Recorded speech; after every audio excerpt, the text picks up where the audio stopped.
আমরা যখন অন্যের আচরণ নিয়ে অভিযোগ করি তখন নিজের অজান্তে কি সেই একই ভুল আমরা নিজেরাও করি না? আমরা সবাই আসলে কি সেই দেয়ালগুলো নিজেরাই তৈরি করছি না যেগুলো আমরা ভেঙে ফেলার স্বপ্ন দেখি? যদি আমাদের সন্তান বড়দের সম্মান না করে বা আমাদের মুখে মুখে কথা বলে আমরা কি অবাক হই, নাকি ভেতরে ভেতরে আমরা আগে থেকেই জানতাম এটাই ঘটবে? আজকে আমরা এমন কিছু নিয়ে কথা বলবো যা শুনতে আমাদের অস্বস্তি হতে পারে, কারণ এটা কোনো অনুপ্রেরণার গল্প নয়, এটা একটা আয়না, যে আয়নায় আজ আমরা নিজেদের দেখব স্পষ্ট, অপ্রিয় এবং ভীষণ বাস্তবভাবে। সমাজ উশৃঙ্খল হয়ে গেছে, এই কথাটা ঠিক কতবার শুনি আমরা। এখনকার ছেলে মেয়েদের আদব কায়দা নেই, বড়দের সম্মান করতে জানে না, এই অভিযোগগুলো আমাদের মুখে লেগেই থাকে। কিন্তু এই যে এখনকার ছেলে মেয়ে বা উশৃঙ্খল সমাজ, এটা কি হঠাৎ করেই হয়ে গেছে, নাকি এর নির্মাতা আপনি আমি? একটা সময় ছিল যখন আমরা একটু বেয়াদবি করলে আমাদের বাবা মা আমাদের শাসন করতেন, ভুল করলে শিখিয়ে দিতেন কোনটা ভুল আর কোনটা সঠিক। সেই মার, সেই বকা, মনে আছে সেই দিনগুলো যখন একটা ভুল করলে ভয়ে জড়সড় হয়ে থাকতেন? অথচ আজ যদি একজন স্কুল শিক্ষক তাকে সামান্য কিছু বলে বা একজন বড় কেউ তার ভুল ধরিয়ে দেয়, তাহলে আমরা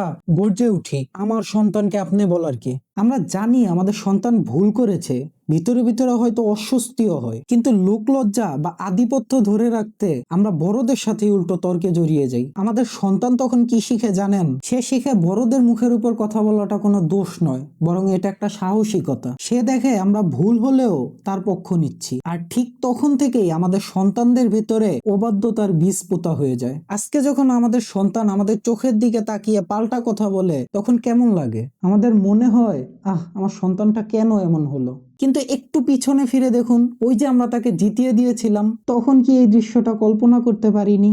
মজার বিষয় হলো, যখন অন্যের ছোট ছোট ছেলে মেয়েরা আমাদের সম্মান করে না, তখন আমরা ঠিকই বলি সমাজ উশৃঙ্খল হয়ে গেছে, সমাজে কোনো আদব কায়দা নেই। তখন কিন্তু আমরা ভুলে যাই যে আমাদের সন্তানকেও কেউ বলতে পারে ছেলেটা ভারী বেয়াদব। আমরা নিজেদের সন্তানদের বেলায় অন্ধ।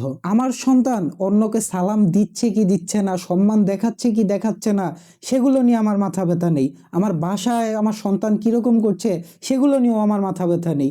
কিন্তু অন্য কারো সন্তান আমাকে কেন সালাম দিল না, কেন আমাকে সম্মান দেখালো না, তাই নিয়ে আমার যত মাথা ব্যথা। ভাবুন তো, একই মানুষ আমি, কিন্তু আমার দুইটা আলাদা আলাদা চরিত্র।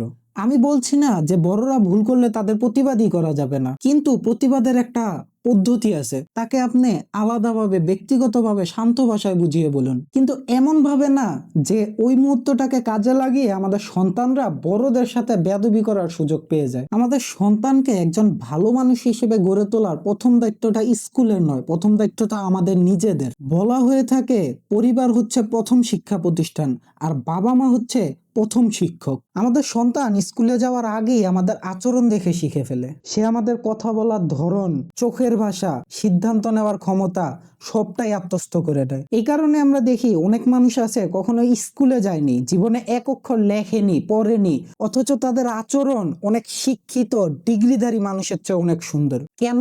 কারণ তাদের পরিবার, তাদের বাবা মা তাদের সঠিক মূল্যবোধ শিখিয়েছে, তাদের ভেতরে ওই দেয়াল তৈরি হতে দেয়নি। আমরা নিজেরাই নিজেদের অজান্তে নিজেদের সন্তানদের চারপাশে একটা দেয়াল তৈরি করে দিই, যে দেয়ালের ভিতর তারা বড়দের অসম্মান করতে শিখে, যে দেয়ালের ভিতর তারা ভাবতে শিখে শুধুমাত্র আমিই ঠিক। এমনকি একটা সময় পরিবারের সাথেও তারা এরকম আচরণ করা শুরু করে। সেই দেয়াল যখন আরো বড় হয়ে পুরা সমাজকে গ্রাস করে, তখন আমরা বলি একটা উশৃঙ্খল সমাজ। তাহলে এই যে সমাজ নষ্ট হওয়ার কথা বলি, অন্যর দিকে আঙুল তুলি, সেই আঙুলটা কি একবার নিজের দিকে তোলা উচিত না? একটু ভাবুন তো, আমরা আমাদের সন্তানদের কি শিক্ষা দিচ্ছি? কিছু নীতিবাক্য, নাকি আমাদের প্রতিটা কাজ, প্রতিটা সিদ্ধান্ত দিয়ে একটি সত্যিকার মূল্যবোধ শিক্ষা দিচ্ছি? সমাজকে বদলানোর আগে নিজেকে বদলানোর সাহস করতে হবে। দেখা হবে সমাজ সংস্কারের আরো একটি নতুন পৃষ্ঠায়।